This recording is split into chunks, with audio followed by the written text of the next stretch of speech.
Like some of you, I was once a power user of Google Reader. I needed it to do my job. But as Twitter started to gain steam, I started checking it less and less. It was less a pleasure and more a chore. And then suddenly, I just stopped.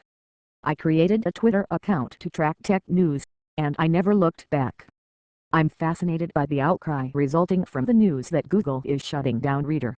The backlash shouldn't surprise anybody. Reader's power users consist primarily of hardcore bloggers, who were obviously going to complain publicly about the loss of their precious Reader. I feel your pain. I really do. But Google's right. It's time to rip off the band-aid and abandon RSS. RSS, while incredible for power users, suffers from three major problems. Usability issues. Your mom may be able to use a Facebook or Twitter account, but she probably never was able to get into RSS. Following your favorite blogs required going to hundreds of different sites and importing them into an RSS reader, which didn't always work. Then it required looking at content in an unformatted, email-like interface. I don't know about you, but I don't want to check another email inbox. Lack of mainstream adoption. Twitter acquired mainstream adoption because following was as simple as typing in a username and clicking follow.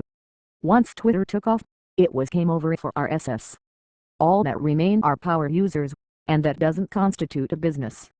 Rise of better alternatives. All of your favorite publications are on Twitter and Facebook.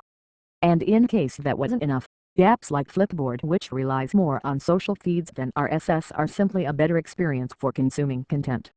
I actually think Twitter is a more effective way to consume content in a world that produced 1.93 trillion gigabytes of data in 2011 and is expected to hit 7.9 trillion gigabytes in 2015. RSS readers work when trying to consume 20 to 30 blogs, but try sticking 300 in Google Reader and you'll cry yourself to sleep. Twitter and Facebook, by contrast, are built for modern consumption habits. It's okay to miss content, because the most important stuff will bubble to the top, thanks to retweets and newsfeeds algorithms. And some of the world's best content no longer appears in blog posts. It is instead encapsulated in witty 140-character comments. With RSS readers, you felt like you were missing out if you clicked marked as read. I suspect RSS will continue to experience a slow death. Yes, people are going to complain and alternatives will be set up.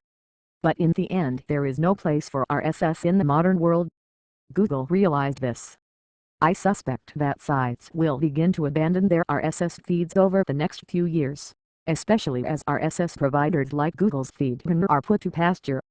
It can be painful to lose an old friend, but I suggest abandoning RSS sooner rather than later, because Google Reader's demise is the beginning of the end.